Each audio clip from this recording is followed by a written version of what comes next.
Get to hear that little happy little voice. Like a shuttle takeoff. That does sound like a shuttle takeoff. Okay. All right. Let me go ahead and pass around our attendance sheet to get everybody down. So we're going to finish up chapter 12 today, and then I kind of made an abbreviated chapter 13 because some of chapter 13 is on the plexuses, which is basically that, information from lab. Some of the slides from chapter 13 were just, here's the anatomy of the spinal cord, which again, you kind of hit that in lab. So I went through and kind of pared it down. Actually, just taking those out alone pretty much cut the number of slides in half, just so we can kind of focus our discussions in here with each other.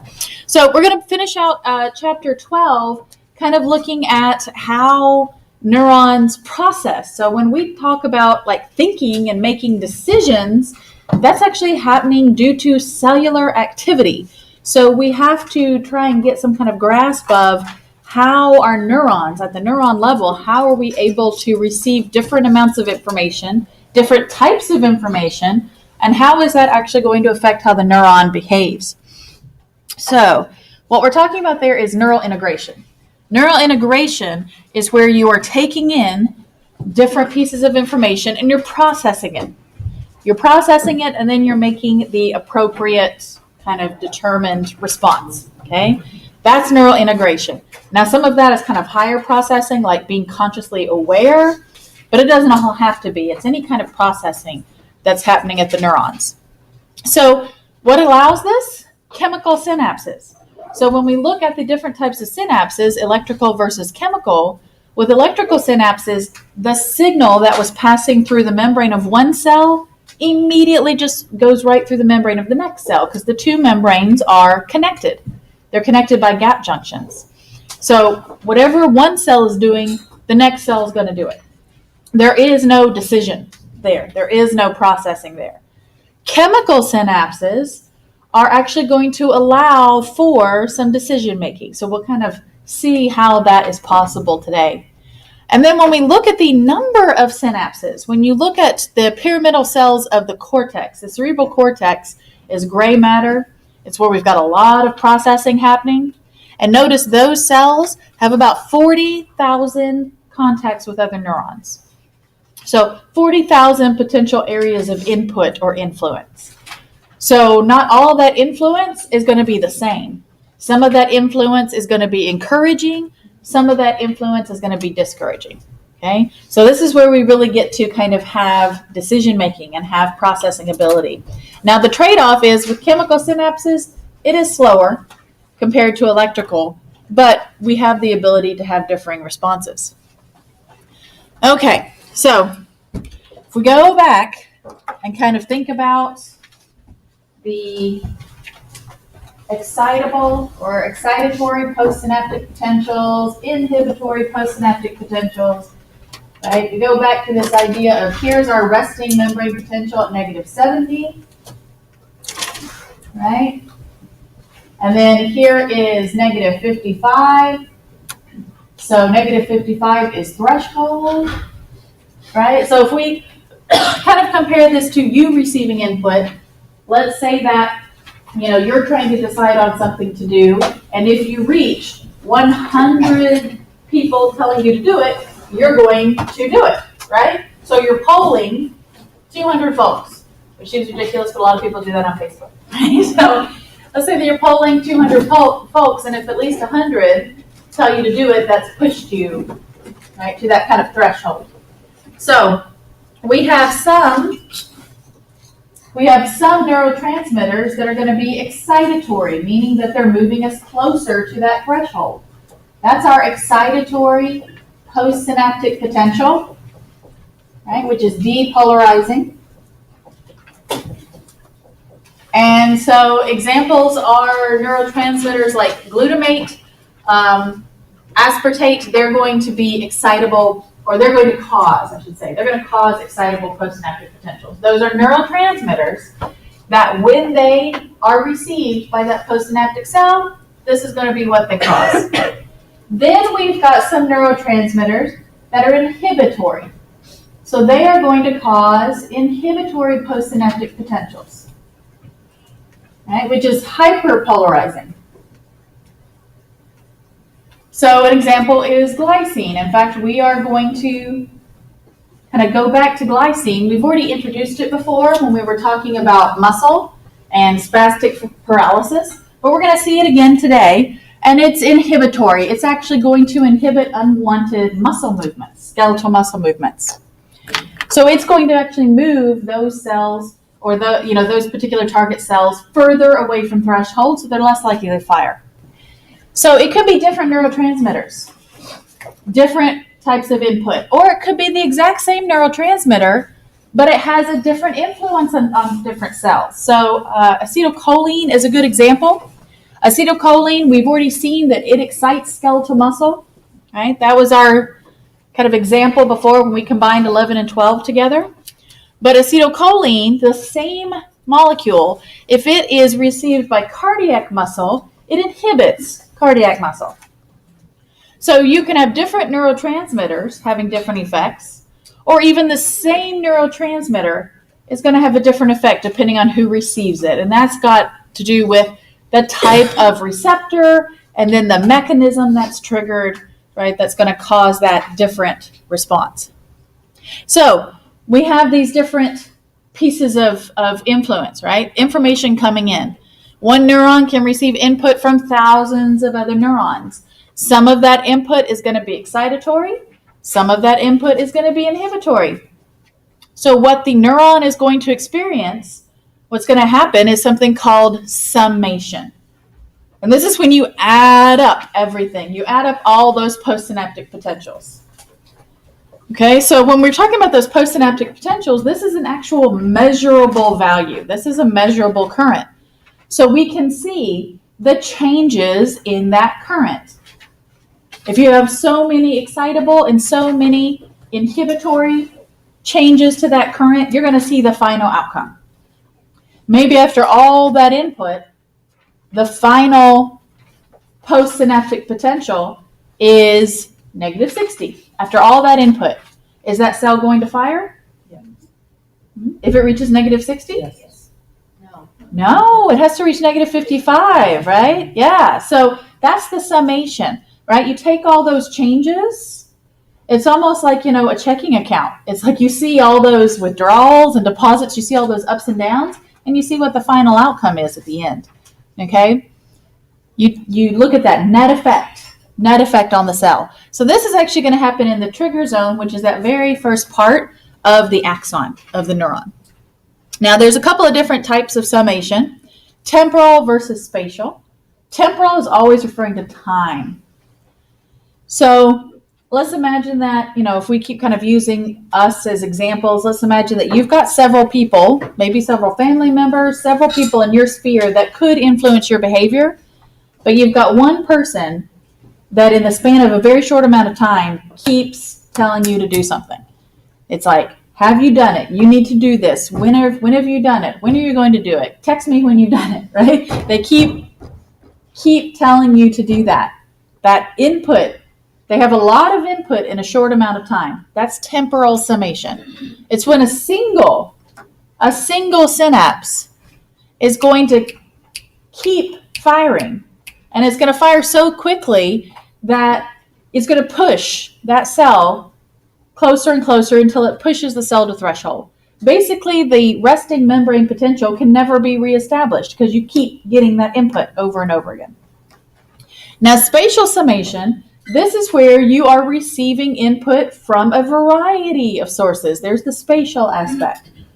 So it's not that you're receiving lots of stimulation in a short amount of time. It's that you are receiving the combined input from several sources. Okay? And we'll see facilitation here in a moment after we get this kind of basic idea. So here we've got temporal versus spatial summation. Temporal is up at the top. You can see that postsynaptic cell, it could receive input from 3 presynaptic cells, but only one is influencing it. But it's influencing it so rapidly that it pushes that cell to fire. Okay? It never kind of lets up. So that cell is eventually going to be pushed to firing. You look down below and you've got the spatial summation. All 3 of those presynaptic cells are giving their input. right? So collectively, they're going to push that next cell to fire. Now, which type are we looking at here? Are we looking at spatial or temporal summation?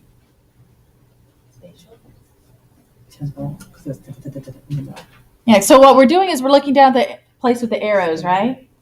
And what that's showing is you get that first little arrow, that first bump, and then before the cell can go back to normal, it receives it again and receives it again, right? That's temporal summation. It doesn't allow for the cell to rest, exactly, to go back to normal. We're going to keep influencing while we can. Okay, so that's an example of temporal summation. Now, the previous slide mentioned facilitation. So let's see an example of that. Now, to understand these pictures, let's look over at the left and look at the highlighted, the yellow. All right, that's our presynaptic cell. Our presynaptic cell is releasing a neurotransmitter to influence the postsynaptic cell, but it's not doing it enough. Notice that it's releasing its neurotransmitter, but it's not pushing that next cell to threshold, so it's not having an effect, even though it's doing what it's supposed to do. Over here on the right, you've got F, that other cell that's coming in. It is actually influencing S, that original presynaptic cell, and causing it to increase its neurotransmitter release. And because that neurotransmitter release increases, it does push that next cell to threshold and causes that next cell to fire. Okay, so here what we're seeing is facilitation. The S cell is who triggers the next cell. That's who does it.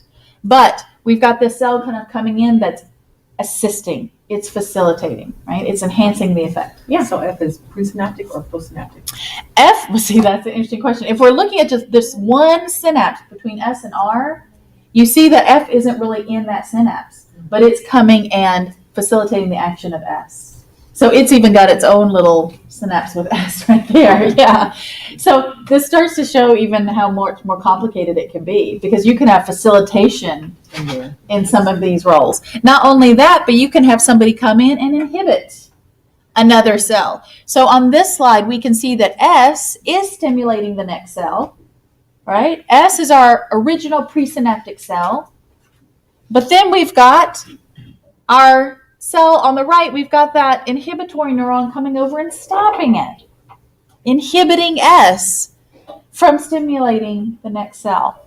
So a lot of complexity in terms of the input, the types of input, and then also these kind of side characters that can come in and influence the final product.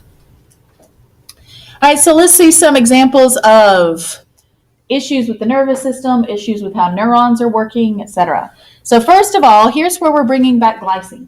Okay, glycine was originally mentioned in our chapter 11 and 12 combined slides when we were talking about different types of paralysis. So glycine normally inhibits unwanted muscle contractions. Okay, it's going to try and stop unwanted muscle contractions. Strychnine blocks glycine receptors. So you have this neurotransmitter that would block a muscle contraction, but its attachment to receptors is inhibited. What's going to be the outcome? A whole bunch of movements. Huh? So she's saying a whole bunch of movements. Does that sound right? Everybody's being real quiet. You have to follow our logic, right? If you have something that normally inhibits and you take it away, what was that? More like random movements. So random movements, more movements. Yeah, what's going to happen is spastic paralysis, right? Uncontrolled muscle spasms. That's what's going to happen. So yeah, you're both correct. Abnormal, unwanted movements. Terrible effect, right? To cause these spasms. And strychnine has been used in the past for like pests, like rodents and things like that. And, terrible way to kind of get rid of some of those pests, to cause them to have spastic paralysis and die that way. But that's the effect that it has, right? Now, next we've got Alzheimer's. And I actually want to talk just a little bit more about Alzheimer's than what you have here, just because I have a personal investment in this particular condition.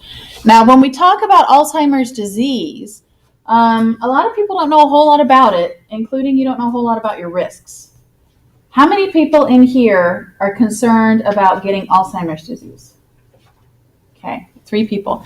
How many people in here are concerned about getting breast cancer or, colon cancer? Okay, so with breast cancer, right, most of the women raise your hands. So let me talk about the women for a second because this is more prevalent in women. Did you know that your risk of getting Alzheimer's is twice as high as your risk of getting breast cancer? After age 65, it's twice as high. 1 in 11 women will get breast cancer after age 65. 1 in 6 will get Alzheimer's. Is there a cure for Alzheimer's? No. No. Is there a treatment for Alzheimer's? Somewhat. Yeah, not really. All you can do is try and slow it. That's it. So, we have so much awareness. There's such really good awareness about breast cancer, right? And about, knowing your risks and checking yourself. And there's surgeries you can do. And you have breast cancer survivors. There are no Alzheimer's survivors. There was something on the internet the other day that they have actually done a test in Britain Mm-hmm. where they have reversed one Alzheimer's patient. I've seen some of the, Fast. exactly. Yeah, there's all kinds of, it's amazing some of the different research that's happening. They've been using like sound waves to try and break up some of the plaques. They've been using all kinds of things, but yeah, they still haven't found a cure. And like, even with that, they don't know how long it'll last. So it's, still, there is no, like I said, there is no survivor, right? So you're not going to see anybody, wearing a shirt saying I'm an Alzheimer's survivor, like you would with some other conditions. So yeah, the risk is real. It's the 6th leading cause of death in Tennessee, but that is the 7th highest rate in the country. The 7th highest rate. Do you know what age you can start to show Alzheimer's? 40, Mm-hmm. Lower. 35. You can show Alzheimer's in your 30s. Yeah. So when they talk about early onset has been traditionally set at below 65. But I will say that my mother, she was diagnosed at 62, and my dad was going to a support group, and they were like, "What are you doing here? She's not early onset." And it's because there was a man in there that had a wife that was in her 30s that had Alzheimer's. If you get early onset Alzheimer's, it's a 5-year survival. Usually. In fact, my mother died 2 months before her 5-year. And this coming December 27th will be the 3rd-year anniversary. So that's why I really want people to know your risks. Because does anybody have an idea of when it starts developing before you see symptoms? How early does it start developing before you see symptoms? Okay, in the womb. Oh no, thank No, God. not that early. Thank God it's not in the womb. We'd be like, well, let's give up. No. Although you do get some genetic predisposition. Yeah. No, it can start developing decades before. So, my mother, she started showing signs in her 50s, but we just didn't know what it was. That means that, I could be starting to develop it now. Right? Because of when she started to show the symptoms. So it's a very real concern. And even if you don't have somebody that's had early onset, like I said, at the age of 65, which guys, let me tell you, it's not old. You think 65 is old until you're close to it, and then you realize it's not. At the age of 65, that 1 in 6 shot for women. 2/3 of Alzheimer's patients are women. And 60% of caretakers of people with Alzheimer's are women. So it has a profound impact on women in particular. But that doesn't let men off the hook, right? Doesn't let men off the hook. So when you look at some of the statistics, let's see if they have them down here. Okay, 6th leading cause of death in the United States. Okay, 6th leading cause. Deaths from heart disease from 2000 to 2015 increased 11%. Alzheimer's, 123%. Right? And it's not just that, it's also and here it mentions Alzheimer's kills more than breast cancer and prostate cancer combined. It's also just the extreme cost of this illness, just in terms of care. The people have to receive care. They have to be taken care of. You've got family members that may not be able to work because they have to take care of another family member. I was watching some of the stories on the Alzheimer's Facebook page, and there was a woman talking about her husband who's like 51 and diagnosed. And so they have like kids, right, still at home. They have kids still at home. They have kids in college. And she's also trying to deal with the fact that he's passing away. And she has to deal with care for him, paying for that. What are we going to do about our family? So it's a serious, serious condition. So I just wanted to kind of bring it to your attention because there is, like I said, there is no cure. There are some things that are known to be somewhat preventative, like exercise. Exercise is pretty big. Exercise is big for a lot of stuff, right? But there has been a link between exercise and Alzheimer's risk. And if we go back to this slide, let's talk a little bit about why that might be. When you go down to the diagnosis, okay, diagnosis, by the way, is usually confirmed at autopsy. So they can diagnose, but then, you have to kind of confirm it after death. You've got these beta amyloid protein plaques. That is classic Alzheimer's. Those start to build up in the brain and they start to crowd out other activities. They start to interrupt synapses. And the development of those seems to be linked to good cardiovascular health, good blood supply to the brain, good removal of waste products in the brain. So if you want to decrease your risk of dementia or Alzheimer's, you monitor your blood pressure. It's not just about heart attack risk. You make sure you have good blood pressure. You make sure that you're eating right.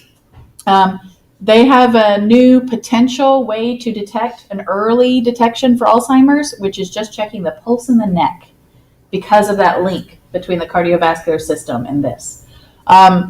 You want to follow a diet. They actually have what's called the MIND diet that can help reduce risk. And you can start it at any time, and they've seen improvements. And that includes things like eating blueberries every day. I mean, nobody can say a single bad thing about blueberries. We should all just have like the blueberry diet. Eating blueberries every day, reducing dairy intake, reducing cheese. Sorry to say, but reducing cheese, just to try and avoid this. Okay, because unfortunately, by the time you see symptoms, it's already on the roll, right? But by the time you start seeing symptoms, and let me just tell you, I don't know if anybody in here has ever experienced this in your families. I will tell you that you're likely to, if you haven't yet, because they're saying by 2050, about 1 in 3 people will have experienced this. But if you haven't experienced this is not something you want to experience in your family, okay? I don't know how many of you have lost somebody, like somebody close to you from something else. And whenever I hear people like talk about, they lost somebody and that those final moments, they were all able to say, I love you and share memories and things like that. A little jealous because that person's not going to know who you are. I think that hurt most. My grandfather didn't know me. Yeah. It's rough, folks. It's rough. So you have to keep a smile on your face. Huh? So you have to keep a smile on your face. Yeah. And be like, oh yeah, I just got here. Mm-hmm. Yeah. It's tough. You don't want to experience it. So I'm just telling you now because every single person in here right now, you are at the age where it could start developing, believe it or not. You're at the age right now where it could start developing. So you want to keep it in mind, literally, and you want to keep your mind, right, by trying to prevent this. So Alzheimer's, you're going to see some deficiencies in acetylcholine. It's going to have lots of effects. So it has memory loss effects. Usually people with Alzheimer's, they start to lose more recent memories. So they may revert back and consider themselves more like children. It's going to affect the ability to be able to talk, to be able to think of words. People are going to lose the ability to do certain things that you have just kind of learned over time, like being able to sign your name. One of the very early things my mom did that we started to be like, something's wrong. She called me one time and asked me to bring her gas because she said none of the gas pumps in her area were working. And I realized she had forgotten how to work a gas pump. Right? And it's just random things like that, just random stuff that starts to show up. Putting things in the freezer, right? It's some of those things that seem kind of, absent-minded, but they could really be indicative of something more severe. So, you've got memory loss. It can affect mood. So not only may that person not quite remember who you are, but they might start getting really combative, really angry and paranoid and things like that. So you can have that happen as well. And what's happening is this buildup of this protein, and then also you get what are called neurofibrillary tangles, and that's where the cytoskeleton in the neurons starts to get bunched up. So you're just affecting the neuron's ability to act as well. So this is actually showing the brain of somebody with Alzheimer's, and they're showing some of those little tangles that are causing the neuron to kind of change its shape a little bit, to kind of swell in the soma. And then you see some of those beta amyloid plaques.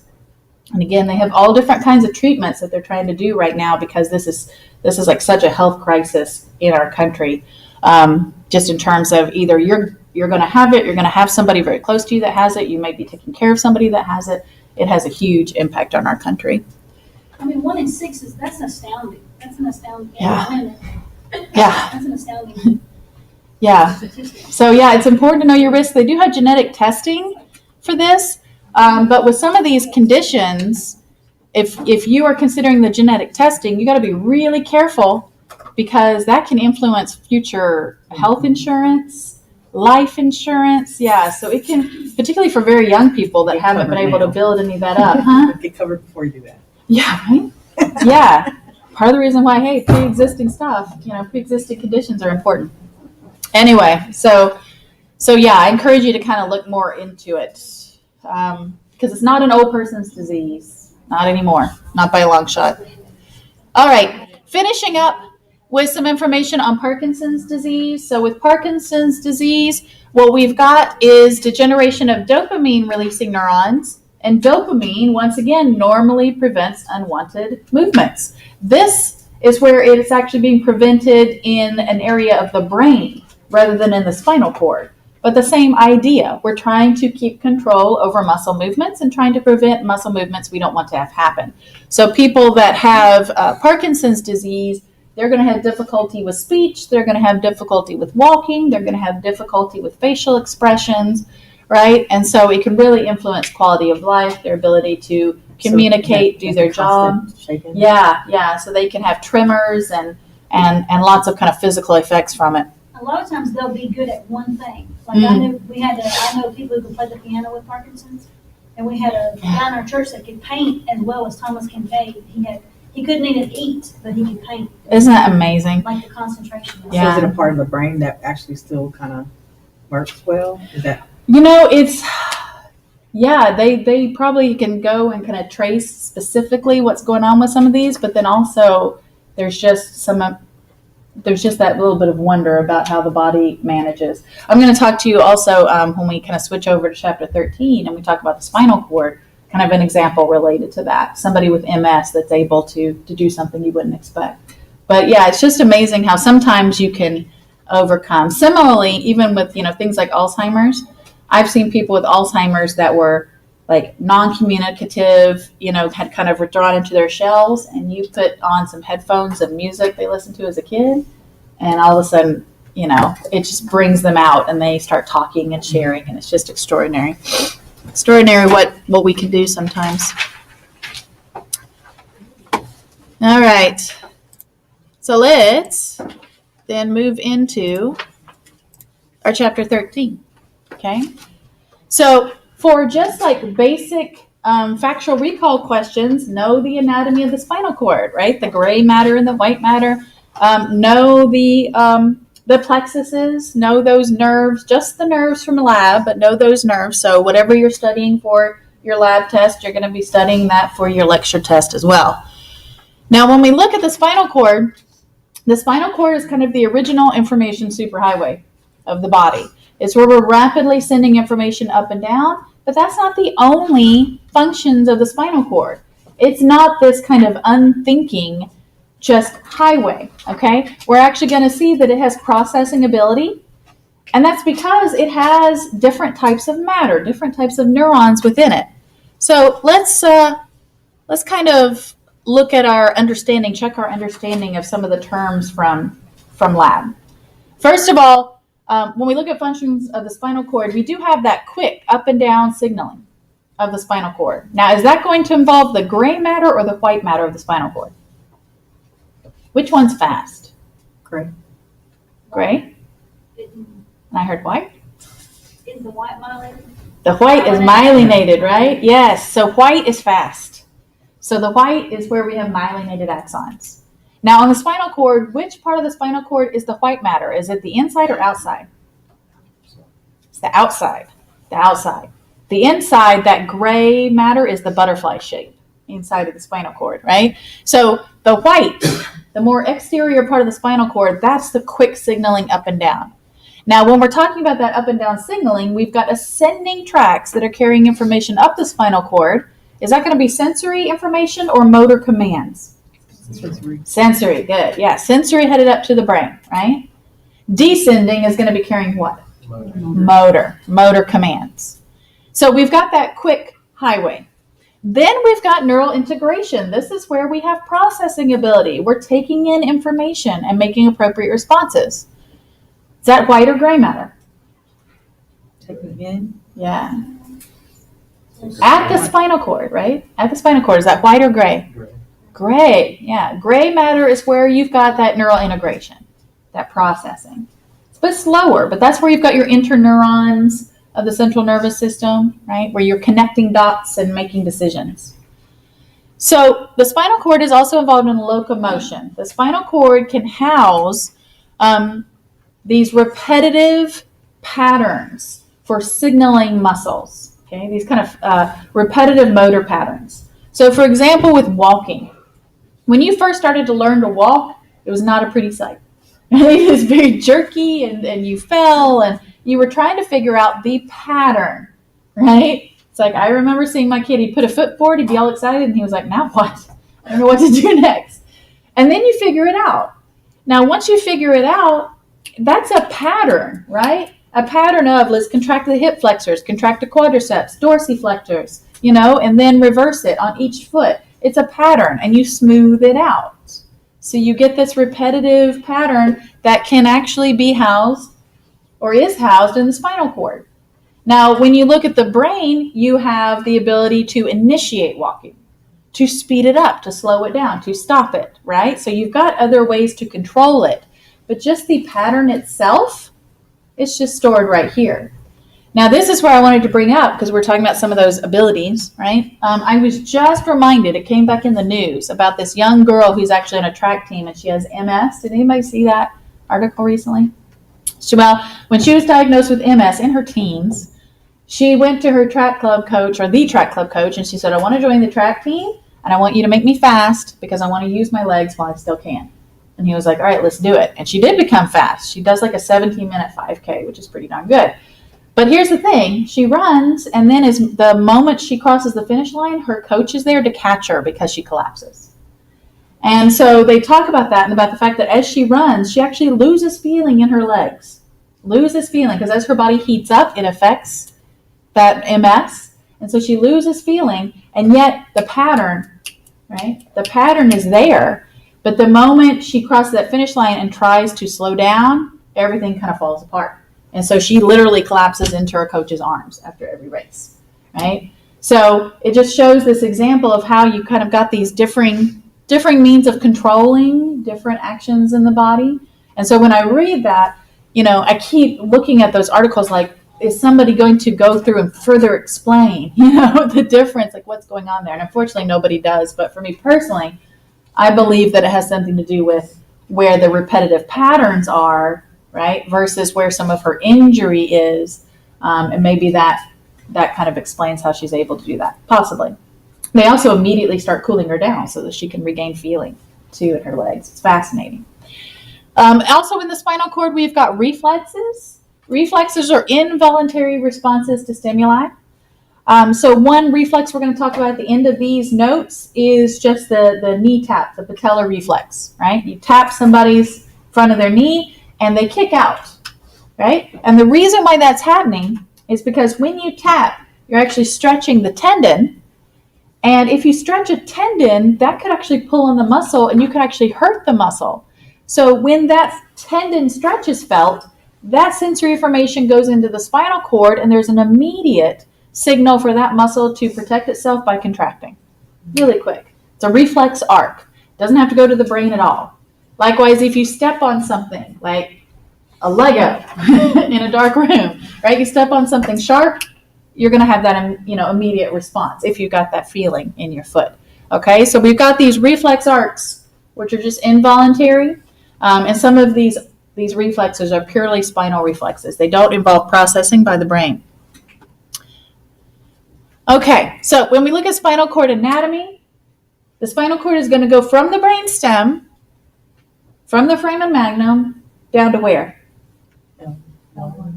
Yeah, around L1 or L2. It does not go all the way down the adult vertebral column. It actually stops growing around age 5. So your spinal cord stops growing. Your spinal column does not. You continue to add on to that. And so therefore, the spinal cord doesn't exist in the lumbar and sacral regions. Doesn't exist. Instead, you've got this massive nerves. This massive nerves kind of looks like the tail of a horse, so it's called the cauda equina, which means horse's tail, right?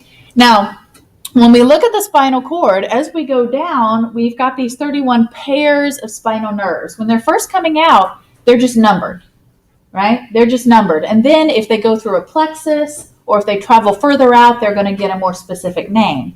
But at the beginning, it's just C1, C2, C3, right? And they're occurring in pairs on either side. Okay, so when we look at the different spinal segments, that's what we're talking about for the spinal cord that's supplied by the pairs of spinal nerves, these different spinal segments. So let's look at right here. Spinal segment. Yes. Mm-hmm. Okay, so let's look right here. And the one nice thing to kind of point out about this picture is where the spinal cord is ending. It looks like it's ending right down there because we've got this nice bright structure. But no, this is the cauda equina. The spinal cord actually is ending right here. So just below your rib cage, just right around or below your rib cage is where the spinal cord is ending, right? And then you can see those nerves coming out on each side. Now, we have 12 thoracic pairs. We have 5 lumbar pairs, but there are 8 cervical pairs. How many cervical vertebrae are there? 7. There's 7, but there's 8 cervical pairs of nerves. And that's because the first pair comes out above the first vertebrae, and then they come out below them after that. Okay?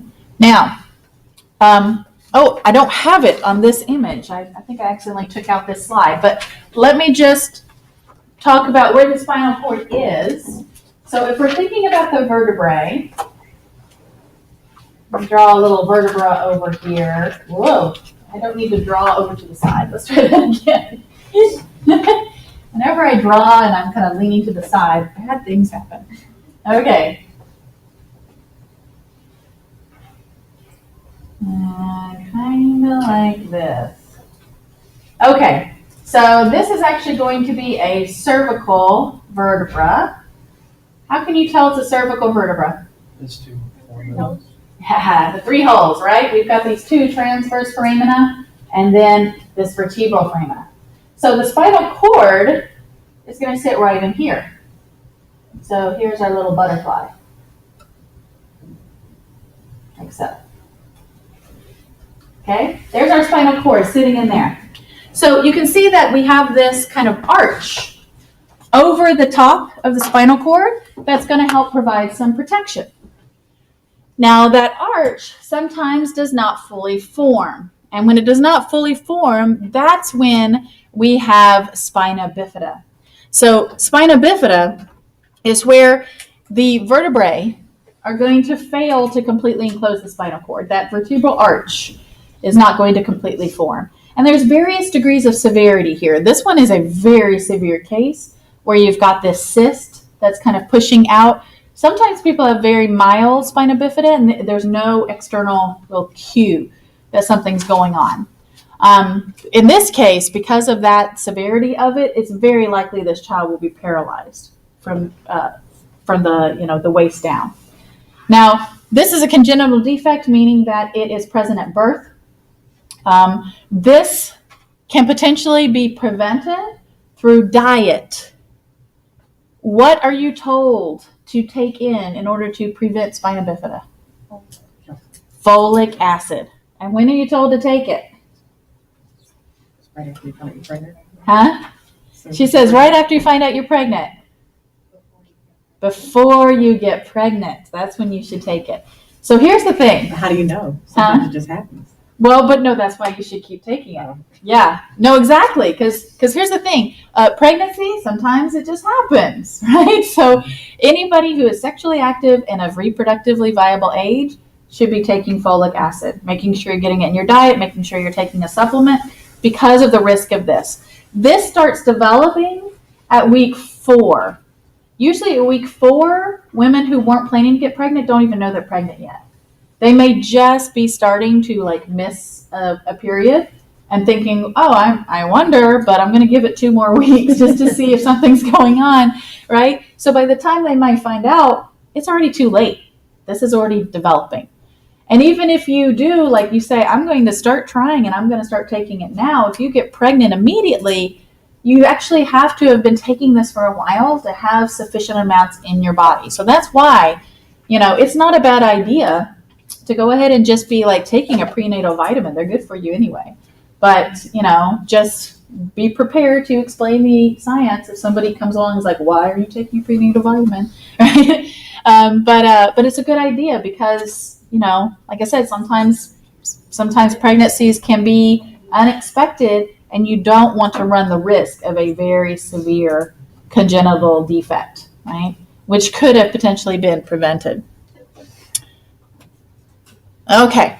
All right. So now we're going to look at the movement of materials up and down the spinal cord. Now on this picture, let's just make sure we know where we are. Okay. Here's our spinal cord. Here's anterior, posterior. We can tell that in part because of here's our posterior ganglion. Thank you. I'm making myself say posterior. I learned it as dorsal, but everybody wants to use posterior now, so my brain had a moment. So posterior or dorsal root ganglion right there. So that's the back. Here's our gray matter, this butterfly. So we've got the posterior gray horn, lateral gray horn, anterior gray horn.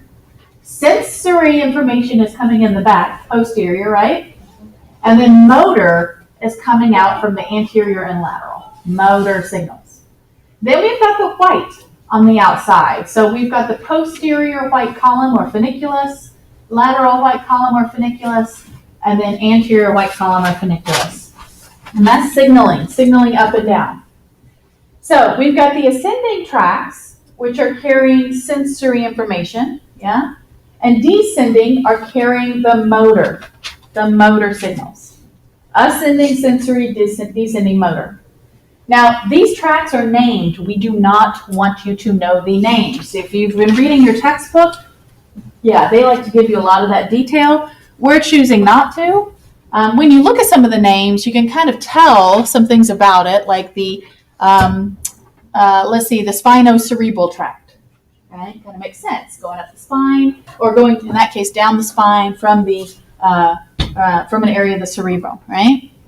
Or the spinocerebellar, from the cerebellum. But we don't want you to know those names. We just want you to know the motor and the sensory, where they're coming in, where they're leaving, and also which way they're going in the spinal cord. And then also we want to point out a really fascinating thing called decussation. Decussation is where the signals cross over from one side to the other. And we're going to see this on the next slides. But this is why the left side of your brain senses and controls the right side of your body. The left side of your brain senses and controls the right side of your body. The right side of your brain senses and controls the left side of the body. Okay? So we're going to see that decussation. But that's really important diagnostically. If you've got somebody that's experiencing weakness on just one side, that's going to help you kind of know where the potential problem lies. Now, we've also got some terms down here, contralateral versus ipsilateral. Do we know what those would mean? What's contralateral going to mean? Let me connect that then to something that you might be familiar with. If somebody gives an opinion and you give a contrary opinion, are you giving the same opinion as them? Opposite, right? So contralateral is opposite side, and then ipsilateral is same side. Okay? So we've got kind of contralateral control. Okay, so the ascending tracts, they're carrying what kind of information? Sensory, right? Sensory information up the spinal cord. This only involves 3 neurons. 3 neurons. We've got the neuron that's coming from that initial cell, right? From that initial receptor, coming coming into the spinal cord or the brainstem. Then we've got the second order that's going to go from the spinal cord or from the brainstem to the thalamus. Now, why would we go to the thalamus? What did you learn was the role of the thalamus in lab? Ooh, Motor. huh? Is it motor? Not motor. We sometimes call it the gateway to the cerebral cortex. It is going to direct sensory information to the cerebral cortex. Okay, so you notice the third order, right? The third order is going to carry the signal from the thalamus to a particular region of the cerebral cortex. Okay, so we'll actually see that here. All right, so here's our first order neuron. Love this picture. You can kind of learn and remind yourself of so much. Sensory information coming in, and oh, look, it's coming in along that posterior root. And here's the posterior root ganglion, right? And then coming into that posterior gray horn of the spinal cord.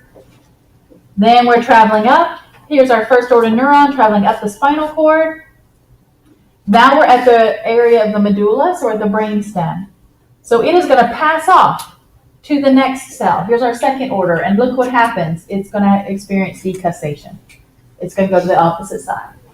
So from the medulla, it's going to continue to travel up, travel through the midbrain. Here is the thalamus.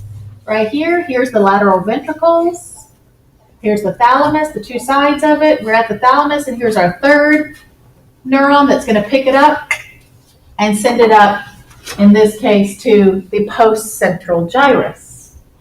So let's make even further connections from lab. Postcentral gyrus, that is your primary somatosensory cortex. That's where you pick up general senses of the body, right? That's the first part of the parietal lobe.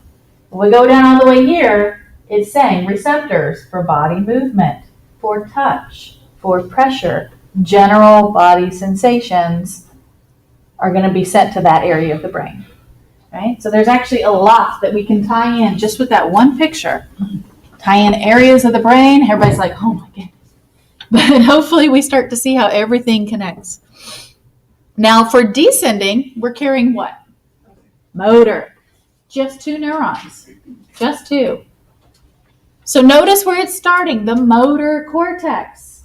That very back part of the frontal lobe, the motor cortex, that's where we kind of plan and send out signals for skeletal muscle.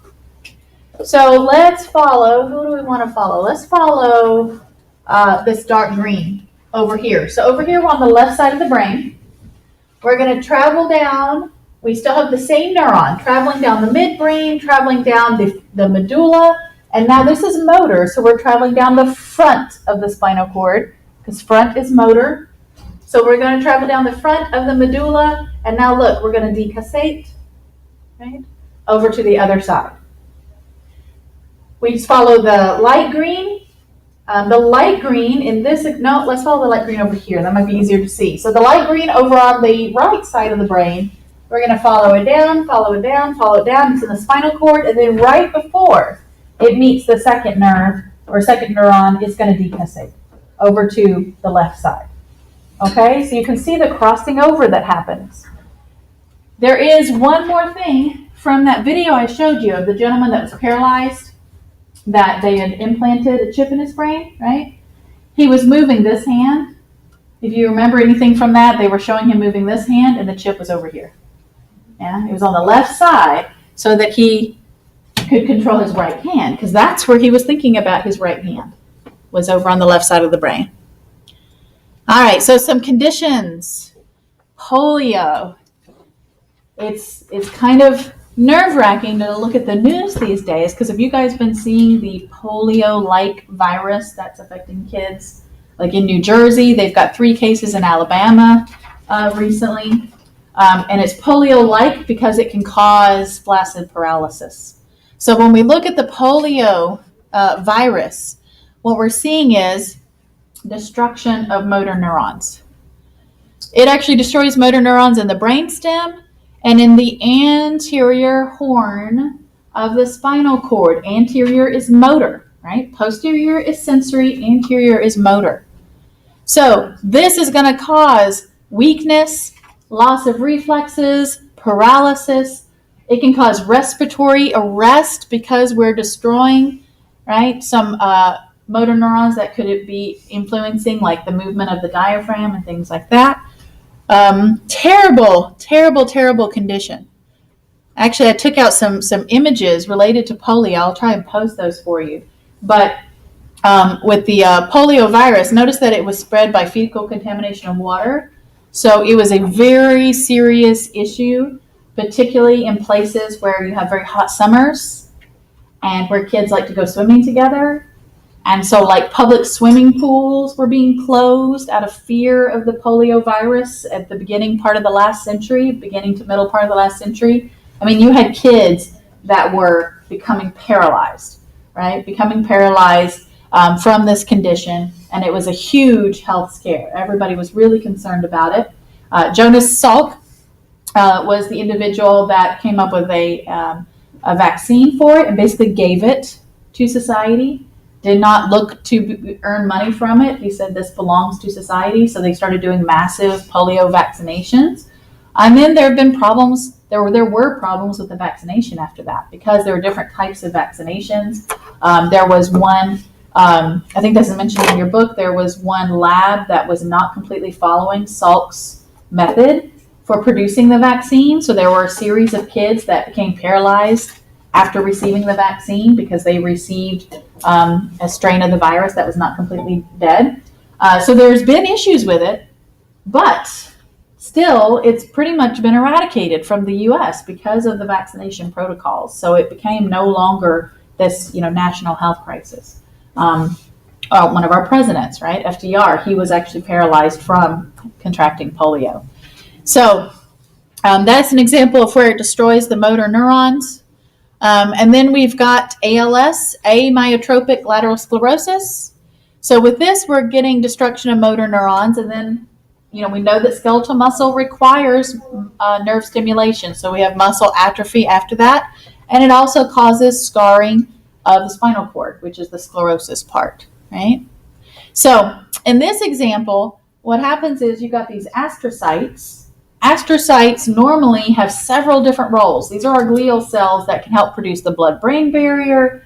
They can help provide physical kind of scaffolding for neurons, and they also help remove neurotransmitters from the environment around the neurons. So here, the astrocytes are failing to remove neurotransmitters, and they build up, and so then we have this destruction that occurs. So muscle weakness, paralysis is going to occur.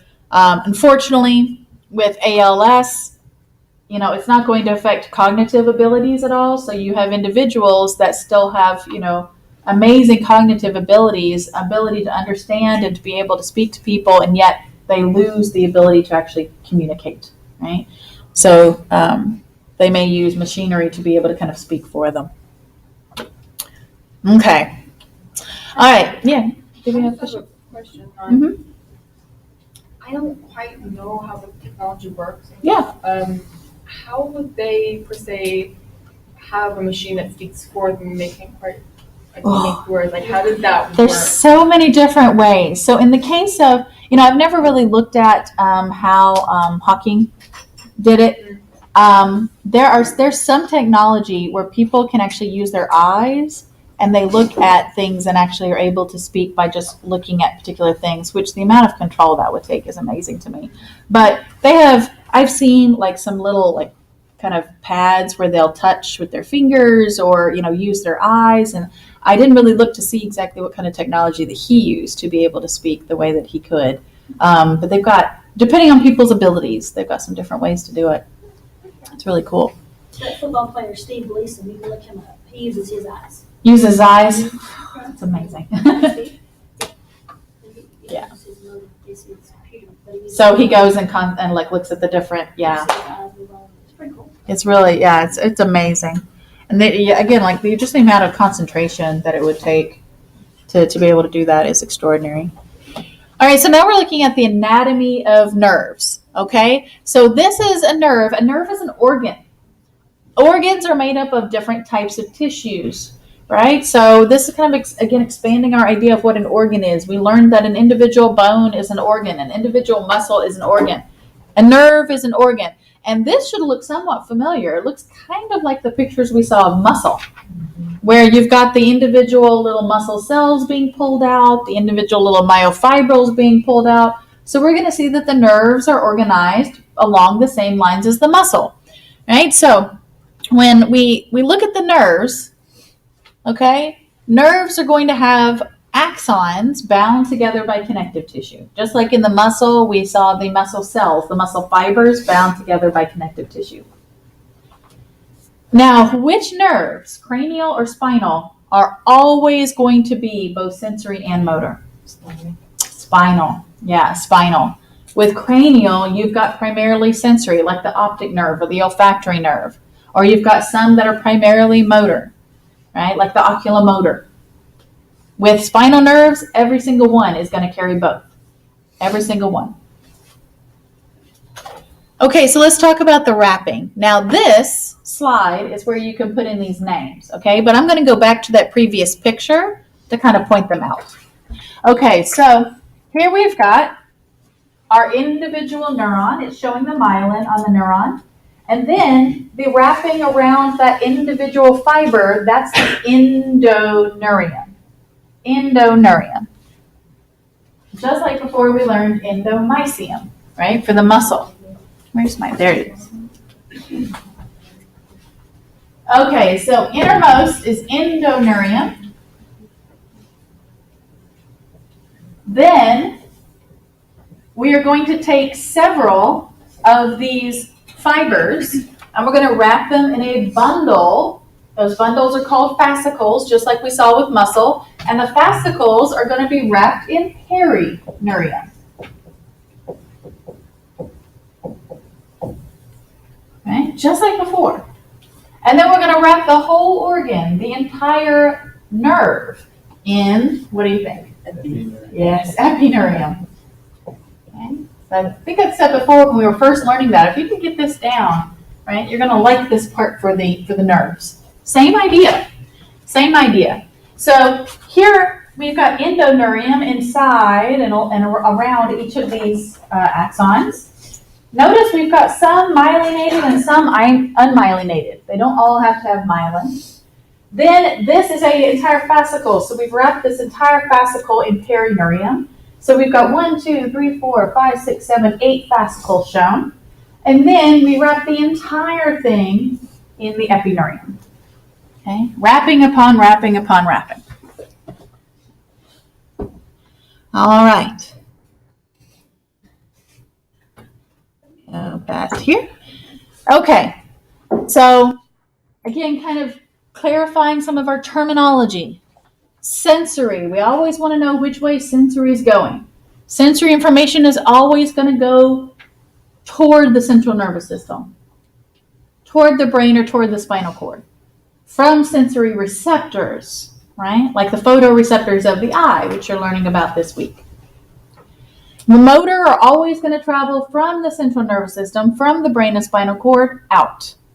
And they're going to travel to effectors, right? Effectors are going to be those cells that carry out that response.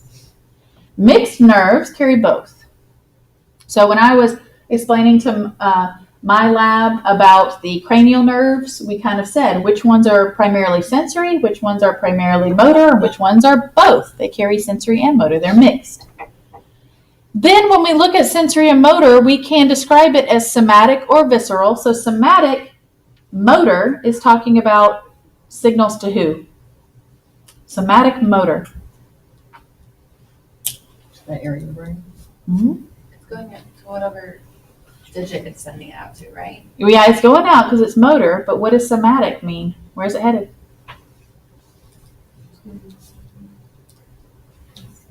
To skeletal muscle. Somatic motor is skeletal muscle.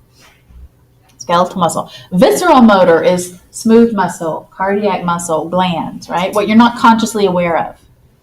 Somatic motor is skeletal muscle. Somatic sensory is muscle and skin and joints. That's somatic sensory. Okay? Now this is good. This is good to kind of keep refreshing some of that. But there's a lot of, I don't know if you've realized, there's a lot of little big pieces of information you have to remember, right? Yeah, there's a lot. Yeah, there's a lot, but you just repeat it, right? You just repeat it and make those connections. Okay. All right, so when we look at a ganglion, now remember that nerves and ganglia, these are the components of the peripheral nervous system, right? Peripheral nervous system is nerves and ganglia. So we just talked about nerves a little bit. With the ganglia, we know that this is where we're going to have cell bodies, the somas of our neurons. So this is a really nice picture kind of showing that, right? Showing those little circles of the cell bodies. So this is an example of a posterior root ganglion. What other ganglion did you get introduced to in lab? To the ganglion inside of the spinal area like that. Oh, it's not inside of the spinal area because this is peripheral. Okay. And you may have just been able to see it. Do you remember the sympathetic ganglion? Do you guys remember that one? Right? So when you learned do we need to draw that guy? Yeah. We need to draw it? Okay. Yeah, we'll do it. All right. So let's come over here. And let me take up these lights. Sorry. Okay. So here's going to be our spinal cord.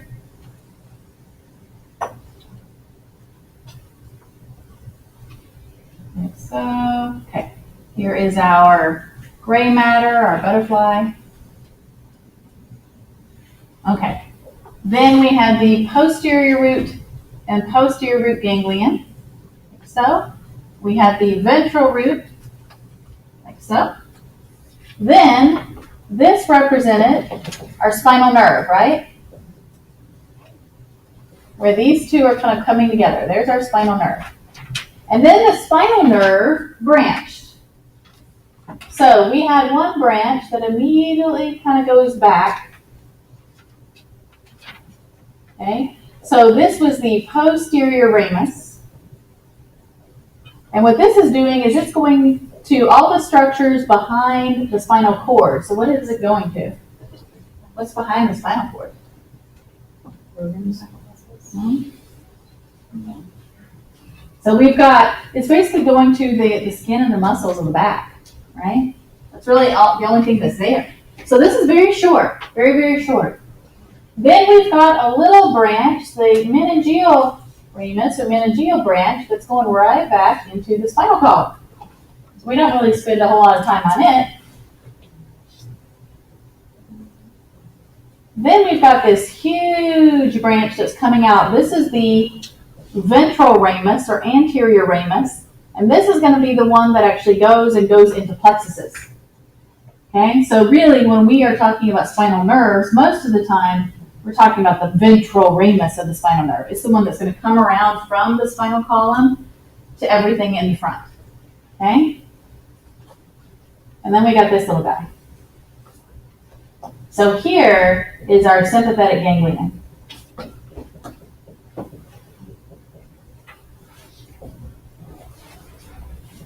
Okay. So when we look at that sympathetic ganglion, notice it's, kind of coming out. Let me do these colors. It's kind of coming out right here. It's going to carry motor signals. So here's visceral motor.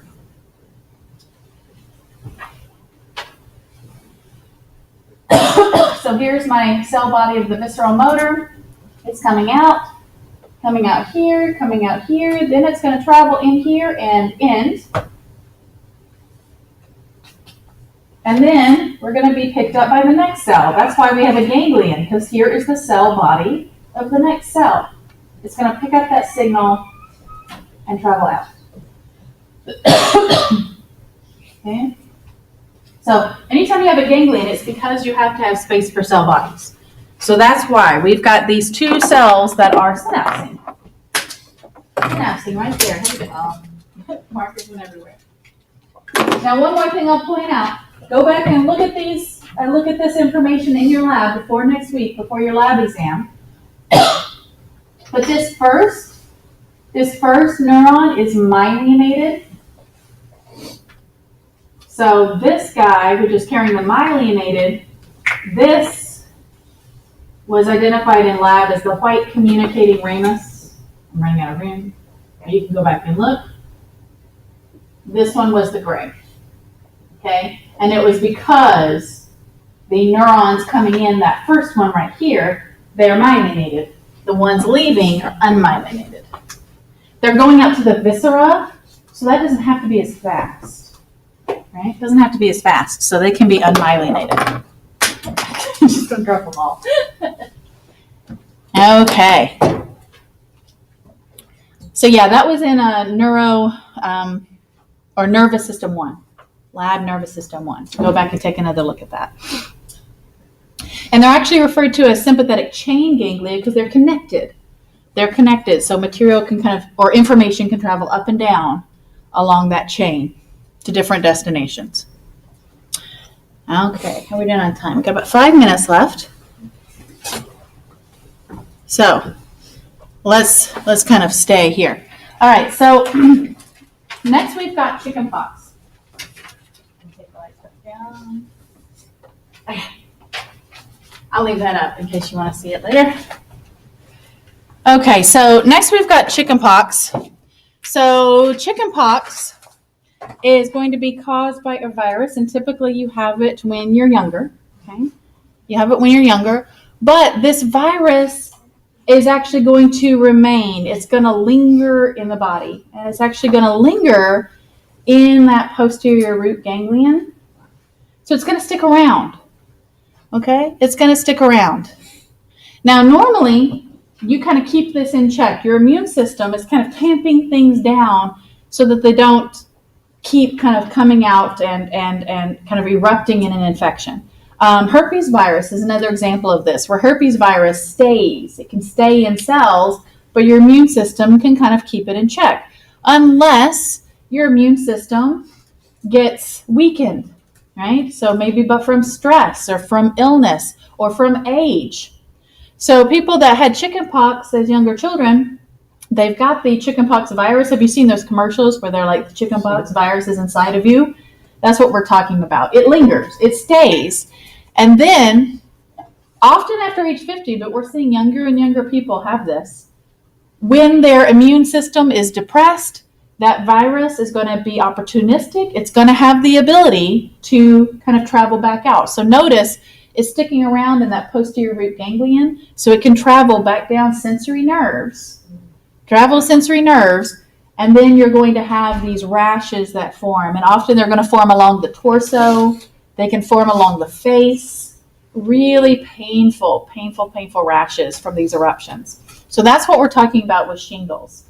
We're talking about where that chickenpox virus, from where you got the live virus as a child, where it kind of comes back. Yeah. So you can't get shingles unless you've had chickenpox. So like, I've never had chickenpox, so I can't get I can't get shingles. Have you had the vaccines? I had chickenpox vaccines. Okay, yeah. And I believe, I'm not sure if they still recommend like the shingles vaccines later, even if you had the chickenpox vaccine. I haven't looked at the recommendations for that. I know that they recommend the shingles vaccines for people who had, full-blown chickenpox, but yeah. But yeah, that's what we're kind of trying to avoid, right? Is this, because a lot of people, they have this idea of, well, chickenpox is not that severe, and so, if my kid gets it naturally, it won't be a big deal, and yet you're putting them at risk for this much later in life. Whereas if you give somebody a vaccine, they're still developing their immune system naturally. It's just that they are, they're being exposed to a form of the virus that's either dead or it's weakened, so that they don't run the risk of getting really sick while their immune system is building up. Yeah. But that's what it's referring to. It's referring to the fact that, it lingers, and then, we're seeing it in younger people. One of my colleagues said that there seems to be some connection between age at which you got chickenpox and age at which you can start to have shingles. I think the younger you get the chickenpox, then the younger you can start to see the shingles. I think it also has to do with stress levels in younger people too. Anything that weakens your immune system can actually cause this to kind of erupt, and you can get these outbreaks. Okay, this is a little bit different, so I think we're going to stop at these dermatomes and kind of start by talking about them next time. So we'll end there.